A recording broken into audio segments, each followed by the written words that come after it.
저는 일본이 최고라고 믿었습니다. 하지만 거울 속 제 피부는 최악이었습니다. 거울에 비친 얼굴을 가만히 들여다보았습니다. 트러블로 울긋불긋한 피부, 거칠어진 볼, 깊게 패인 모공, 신주쿠에서의 삶은 공기조차 무거웠습니다. 하루 종일 매연과 먼지 속을 걸으며 지내다 보면 아무리 좋은 화장품을 발라도 피부는 나아지지 않았습니다. 그러던 어느 날 승무원 친구가 말했습니다. 한국 화장품 한번 써봐. 우리끼리는 다 익었어. 순간 손이 멈췄습니다. 한국 제품이라니. 할아버지는 한국을 싫어했습니다. 그리고 저도 솔직히 관심 없었습니다. 하지만 제 피부는 점점 더 망가져 가고 있었습니다. 결국 저는 그 화장품을 손에 들고 말았습니다. 안녕하세요.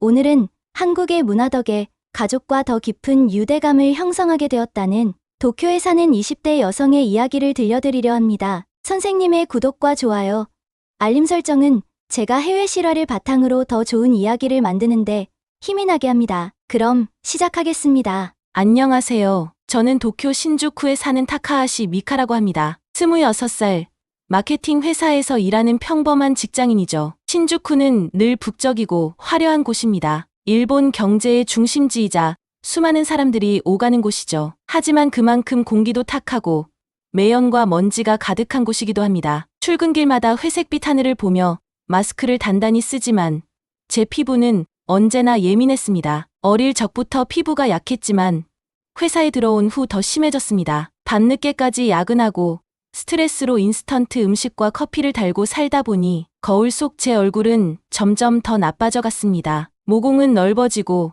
트러블은 멈출 줄 몰랐습니다. 일본 기술이 최고지. 일본 화장품이면 충분해. 그렇게 믿으며 살아왔습니다. 하지만 거울 속 현실은 그렇지 않았습니다. 왜 이리 피부가 뒤집어졌는지 제 가족 이야기를 잠깐 해야 할 것 같습니다. 저는 어릴 때부터 부모님의 싸움을 보며 자랐습니다. 아빠는 엄마를 무시했고 엄마는 결국 우리를 떠났습니다. 엄마는 널 버린 게 아니야. 그냥 일본이 싫었던 거야. 어릴 때 할아버지가 했던 말을 아직도 기억합니다. 엄마는 일본을 떠났고 어디로 갔는지 오랫동안 몰랐습니다. 그러다 할아버지에게 들었습니다. 한국으로 갔다더라. 거기서 새 가정을 꾸렸대. 그 순간 어린 저는 한국이라는 나라가 싫어졌습니다. 우리 가족을 깨뜨린 나라 같았으니까요. 엄마를 미워하게 된 저는 자연스럽게 할아버지와 함께 살게 되었습니다. 아빠도 새로운 가정을 꾸려서 떠났고 제게 남은 가족은 할아버지뿐이었으니까요. 할아버지는 도쿄 아사쿠사에서 50년째 라멘 가게를 운영하고 있습니다. 일본 전통 라멘을 고집하는 완고한 분이죠. 사람은 말이다. 기본을 지켜야 한다. 요즘 애들은 맵고 자극적인 것만 좋아해서 문제야. 항상 이런 말을 하시며 외국에서 들어온 음식은 인정하려 하지 않으셨습니다. 특히 한국에 대한 반감이 심했습니다. 그도 그럴 것이 젊은 시절 오사카에서 라멘 가게를 하던 할아버지는 한국계 라멘집과 경쟁하며 힘든 시간을 보냈다고 합니다. 일본 라멘을 흉내내더니 싼 가격에 양만 많다고 손님들을 다 빼앗았다고요. 한국은 원래 그래. 일본 걸 따라하면서도 정작 일본을 싫어하지. 어린 시절부터 이런 말을 듣고 자란 저는 자연스럽게 한국에 대해 부정적인 감정을 가지게 되었습니다. 그런데 얼마 전 승무원 친구들과 저녁을 먹다가 이상한 이야기를 들었습니다. 너 요즘 피부 더 안 좋아진 거 알아? 친구가 제 얼굴을 유심히 보며 말했습니다. 나도 알아. 요즘 신주쿠 공기가 너무 안 좋아서 그런지 더 심해졌어. 그럼 한국 화장품 한번 써봐. 우리 다 그거 써. 뭐? 한국 화장품? 솔직히 놀랐습니다. 저는 일본 제품이 최고라고 생각했으니까요. 그런데 친구들은 이미 다 한국 제품을 쓰고 있었습니다. 이제 일본에서도 한국 화장품 많이 들어오잖아. 진짜 효과 좋아? 우리도 처음엔 반신반의했는데 몇 달 써보니까 다 바뀌었어. 그 말을 듣고도 저는 망설였습니다. 하지만 거울을 보고 나니 고민이 되더군요. 과연 한 번만 써봐도 될까요? 승무원 친구들에게 추천받고도 한동안 고민했습니다. 하지만 어느 날 드디어 결심했습니다. 퇴근 후 집으로 가는 길 신주쿠 한복판에 있는 대형 드럭스토어에 들어갔습니다. 그곳에는 생각보다 많은 한국 화장품들이 진열되어 있었습니다. 클렌징 폼, 세럼, 크림 뭐가 뭔지 모르겠어. 솔직히 무슨 제품이 좋은지도 몰랐습니다. 그런데 직원이 다가와 조용히 말했습니다. 한국 제품 찾으세요. 요즘 이게 제일 인기 많아요. 직원이 건넨 것은 촉촉한 크림이었습니다. 리뷰를 찾아보니 보습력이 뛰어나고 피부 장벽을 강화해준다는 글이 많았습니다. 망설이다가 결국 구매했습니다. 집에 돌아와 거울을 보며 조용히 손에 덜어 발랐습니다. 오, 생각보다 가볍네. 피부 위에서 부드럽게 퍼지며 스며드는 느낌이 신기했습니다. 그동안 일본 제품만 쓰다가 새로운 질감과 향에 놀랐습니다. 화장품을 바르고 며칠이 지나자 확실히 달라졌습니다. 우선 아침에 일어났을 때 피부가 당기지 않았습니다. 거칠었던 피부가 조금씩 부드러워지는 느낌이 들었습니다. 진짜 효과 있는 건가? 반신반의하면서도 계속 사용했습니다. 그런데 2주가 지나자 더 확연한 변화가 나타났습니다. 출근길에 거울을 봤을 때 예전처럼 붉게 달아오르던 피부가 한결 차분해졌습니다. 모공도 눈에 띄게 줄어든 것 같았고 트러블도 덜 올라왔습니다. 진짜 바꿔야 하나? 머릿속이 복잡해졌습니다. 그동안 저는 일본 화장품이 최고라고 생각하며 살아왔습니다. 하지만 직접 경험해보니 한국 화장품이 훨씬 더 저와 잘 맞았습니다. 승무원 친구들이 했던 말이 떠올랐습니다. 솔직히 일본보다 한국 제품이 앞서 있어. 예전에는 일본 화장품이 더 유명했는데 요즘은 다 한국 거 써. 그 순간 저는 깨달았습니다. 제가 생각했던 것보다 한국은 훨씬 더 발전한 나라였습니다. 화장품을 바꾸고 난 후 한국에 대한 관심이 점점 커졌습니다. 그날도 퇴근 후 집에서 넷플릭스를 켰습니다. 마침 추천 목록에 한국 드라마가 떠 있었습니다. 요즘 한국 드라마가 인기라던데 한번 볼까? 무심코 재생 버튼을 눌렀습니다. 그리고 멈출 수가 없었습니다. 스토리는 빠르고 감정선은 깊었습니다. 배우들의 연기도 뛰어났고 화면도 영화처럼 아름다웠습니다. 이래서 다들 한국 드라마를 보는구나. 그날 이후 저는 한국 문화에 더욱 관심을 가지게 되었습니다. SNS에서 한국 여행 브이로그를 찾아보고 한국 음식에도 관심을 가지게 되었습니다. 그러던 어느 날 SNS에서 신기한 영상을 보게 되었습니다. 신라면 툰바. 한국 사람들이 라면에 크림을 넣어 만든 요리였습니다. 붉은 국물에 부드러운 크림이 섞이며 깊은 맛을 낸다고 했습니다. 이거 한번 먹어볼까? 마트에 가서 신라면과 크림을 샀습니다. 집에 돌아와 조심스럽게 요리를 시작했습니다. 크림을 넣고 끓이니 얼큰하면서도 고소한 냄새가 퍼졌습니다. 젓가락으로 면을 집어 한 입 먹어보았습니다. 이거 진짜 맛있는데 기대 이상이었습니다. 한국 라면이 이렇게 맛있는지 처음 알았습니다. 그 순간 문이 열렸습니다. 미카, 무슨 냄새야? 할아버지였습니다. 할아버지는 주방에 들어와 냄비를 들여다보았습니다. 너 또 이상한 거 해 먹지? 이건 일본 라면이 아니잖아. 저는 웃으며 말했습니다. 맞아요. 일본 라면이 아니에요. 한국 라면이에요. 할아버지의 표정이 굳어졌습니다. 너 한국 음식까지 먹고 다니냐? 그 순간 저는 숨이 턱 막혔습니다. 한국 화장품 쓰는 것도 모자라. 이제는 한국 라면까지. 너 엄마처럼 한국 따라 하면서 살 거야. 할아버지의 말이 너무 아팠습니다. 엄마가 일본을 떠난 건 한국 때문이 아니라 할아버지 때문이었어요. 할아버지는 순간 말을 멈췄습니다. 그렇게 우리는 아무 말도 하지 않고 서로를 바라보았습니다. 그날 이후 할아버지와 저는 한동안 대화를 하지 않았습니다. 며칠이 지나도록 할아버지는 저와 거의 말을 하지 않았습니다. 서로 피하는 듯한 느낌이 들었지만 저는 이번만큼은 물러서고 싶지 않았습니다. 할아버지가 한국을 싫어하는 건 알지만 난 다르게 생각할 수 있잖아. 그래서 이번엔 다른 방식으로 접근해 보기로 했습니다. 할아버지께 직접 한국 음식을 소개하는 대신 그냥 요리를 함께 하자고 하면 어떨까? 그날 밤 할아버지의 가게가 문을 닫을 즈음이었습니다. 저는 조심스럽게 말을 꺼냈습니다. 할아버지, 같이 요리 한번 해볼래요? 할아버지는 고개를 들더니 의아한 표정으로 저를 바라봤습니다. 내가 요리를 할 줄 안다고? 할아버지, 저도 이제 26살이에요. 회사에서 바쁘게 일하지만 그래도 요리 정도는 해볼 수 있죠. 그래. 뭐 해볼 건데. 그건 비밀이에요. 대신 요리하는 법 좀 알려주세요. 할아버지는 코웃음을 치면서도 내심 흥미가 생긴 듯 했습니다. 어릴 적부터 가게에서 면을 뽑고 국물을 끓이는 모습을 보며 자랐던 저는 할아버지가 요리에 몰두할 때 가장 행복해 보인다는 걸 알고 있었습니다. 우리는 먼저 기본적인 재료들을 준비했습니다. 면을 삶고 양파와 마늘을 다졌습니다. 면 삶는 법도 아나 보지. 네. 할아버지한테 배웠잖아요.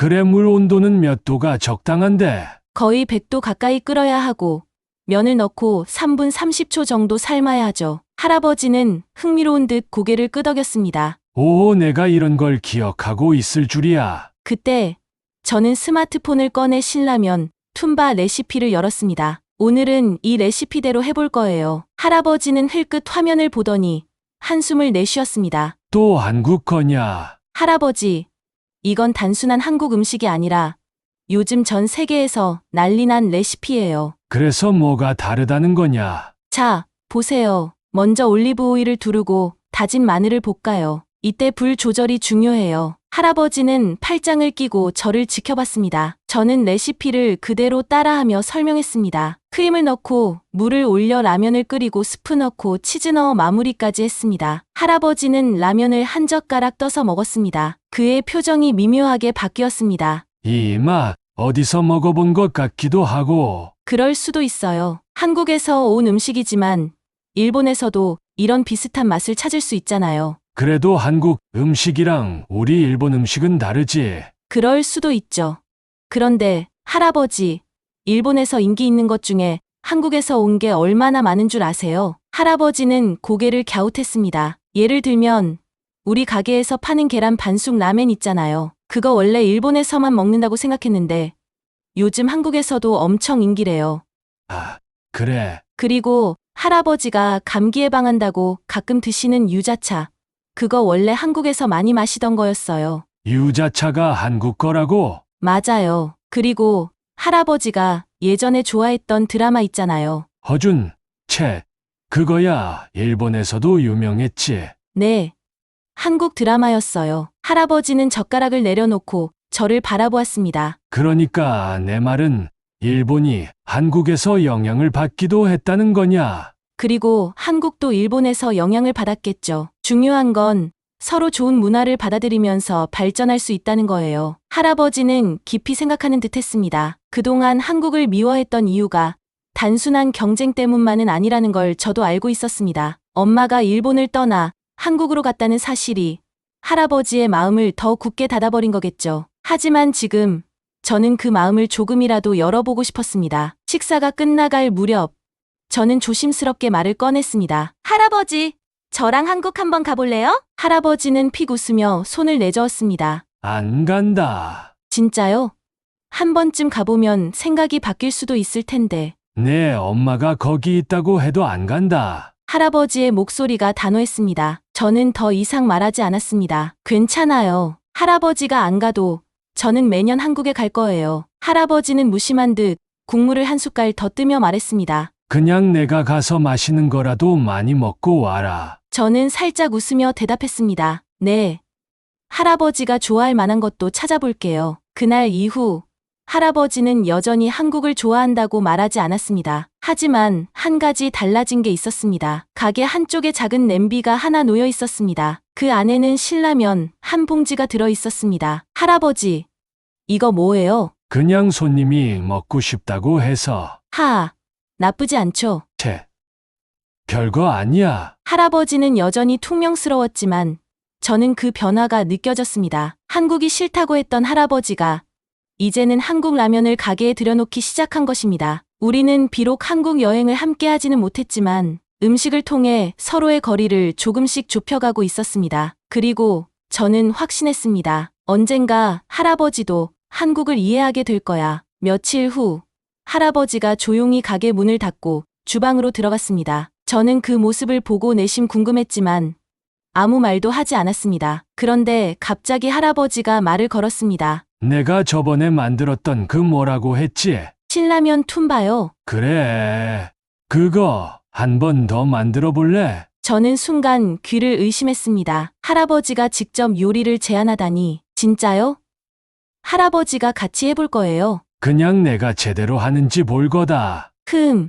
알겠어요. 그럼 오늘은 좀 더 제대로 만들어 볼까요? 할아버지는 마치 자신이 라멘 가게 주방장이라는 사실을 증명이라도 하듯 팔을 걷어붙였습니다. 우리는 주방으로 들어가 준비를 시작했습니다. 오늘은 제대로 된 요리를 하기 위해 재료도 더욱 신경 썼습니다. 자, 프라이팬을 예열하고 올리브 오일부터 두르세요. 할아버지는 능숙한 손놀림으로 팬을 달구었습니다. 기름이 지글지글 끓어오르는 소리가 주방을 가득 채웠습니다. 이제 다진 마늘을 넣고 약한 불에서 볶아요. 향이 천천히 올라오도록. 마늘이 팬에 닿자마자 고소한 향이 퍼졌습니다. 할아버지는 코를 킁킁대더니 고개를 끄덕였습니다. 이 냄새는 괜찮군. 저는 웃으며 새우를 준비했습니다. 프라이팬 위에 올려놓자 새우가 살짝 오그라들며 바삭한 소리를 냈습니다. 이제 화이트 와인을 넣고 알코올을 날릴게요. 일본식 라멘에는 없는 방식이군. 맞아요. 이건 서양 요리법에서 온 거예요. 그러니까 한국 요리가 아니라 세계적인 스타일이 섞인 거죠. 할아버지는 조용히 바라보았습니다. 점점 한국이라는 나라를 향한 감정이 변하고 있다는 것이 느껴졌습니다. 면을 넣고 볶는 순간 불길이 살짝 올라왔습니다. 할아버지는 놀라지 않고 팬을 흔들며 면과 소스를 완벽하게 섞어주었습니다. 이거 생각보다 어렵지 않군. 그렇죠? 이제 마지막으로 파마산 치즈를 뿌려 마무리하면 끝이에요. 치즈가 살짝 녹아 소스와 섞이자 풍미가 배가 되었습니다. 저는 젓가락을 들어 면을 한 가닥 집어 먹어봤습니다. 완벽해요. 할아버지는 젓가락을 들었다가 한참을 망설였습니다. 너가 만든 거니까 한번 먹어보지. 그는 조심스럽게 한 입을 베어 물었습니다. 그 순간 그의 표정이 미묘하게 변했습니다. 어때요? 할아버지는 말없이 국물을 한 숟갈 떠서 마셨습니다. 그리고 한숨을 쉬며 젓가락을 내려놓았습니다. 이거 나쁘지 않군. 며칠 후 저는 회사 동료들과 점심을 먹으러 갔습니다. 오늘은 오랜만에 조금 특별한 날이었죠. 미카, 요즘 피부 엄청 좋아졌네. 무슨 화장품 써? 그냥 이것저것. 설마 한국 화장품이야? 어떻게 알았어? 요즘 일본에서도 다 한국 화장품 써. 다들 피부 좋다고 난리야. 그렇구나. 저는 문득 생각했습니다. 몇 달 전까지만 해도 저는 한국 화장품을 의심했었는데 이제는 한국 제품을 자연스럽게 사용하고 있었습니다. 할아버지와의 관계도 마찬가지였습니다. 처음에는 너무 멀어서 다가갈 수 없을 것 같았지만 이제는 조금씩 가까워지고 있었습니다. 그날 저녁 저는 할아버지의 라멘 가게를 찾았습니다. 가게 한쪽 구석에 놓여있는 신라면 봉지가 아직도 신기했습니다. 할아버지, 이거 계속 할 거예요? 할아버지는 국물을 저으며 대답했습니다. 손님이 원하면 줘야지. 그럼 한국식 라멘도 한번 만들어 볼래요? 그건 좀. 진짜 맛있을걸요? 한국에서도 일본식 라멘이 인기 많은데 일본에서도 한국식 라멘 팔면 재밌잖아요. 할아버지는 한참을 고민하더니 피식 웃었습니다. 하하, 나쁘진 않겠군. 저는 환하게 웃었습니다. 진짜요? 그럼 제가 레시피 찾아볼게요. 할아버지는 아직도 한국을 좋아한다고 말하지 않았습니다. 하지만 적어도 이제는 한국을 미워하지도 않는 것 같았습니다. 며칠 후 저는 친구들과 신주쿠를 거닐고 있었습니다. 이 카페 알아? 한국 디저트 카페래. 맞아.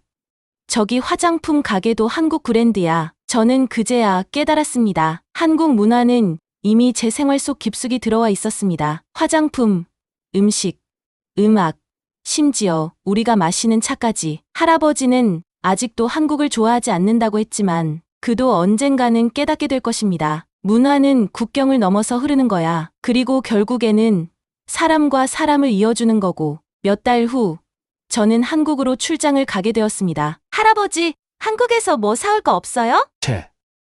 난 됐다. 진짜요? 저 이번엔 진짜 맛있는 거 많이 사올 건데? 할아버지는 한참을 고민하더니 슬며시 말했습니다. 그럼 저번에 내가 줬던 그 차 있지? 그거 하나만 사와라. 저는 피식 웃으며 고개를 끄덕였습니다. 알겠어요. 최고로 좋은 걸로 사올게요. 할아버지는 국물을 저으며 중얼거렸습니다. 하여간 요즘은 다 한국 거야. 그 말 속에는 더 이상 예전의 반감이 담겨 있지 않았습니다. 제가 한국으로 떠나기 전날 할아버지는 신라면 툰바를 한 그릇 끓여 두었습니다. 그때와는 달리 이제는 꽤 능숙한 솜씨였습니다. 이거 나쁘지 않군.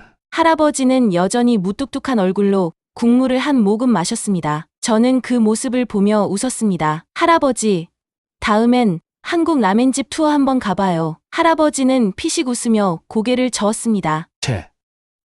난 됐다. 하지만 저는 알고 있었습니다. 그의 마음속에서 무언가가 변하고 있다는 것을. 할아버지, 그럼 다음엔 진짜 한국 요리 한번 해볼까요? 할아버지는 아무 대답도 하지 않았습니다. 하지만 그의 표정은 마치 그래, 한번 해보지 라고 말하는 듯 했습니다. 그렇게 우리는 또 한 걸음 가까워지고 있었습니다. 문화는 경계를 넘어 흐르고 사람과 사람을 연결하는 힘이 있습니다. 서로를 이해하고 받아들이는 과정에서 미카와 할아버지는 단순한 화해를 넘어 더 깊은 유대감을 형성하게 됐는데요. 오늘의 이야기 재미있게 들으셨나요? 구독과 좋아요, 알림 설정까지 해주시면 더 좋은 이야기로 찾아뵙겠습니다. 감사합니다.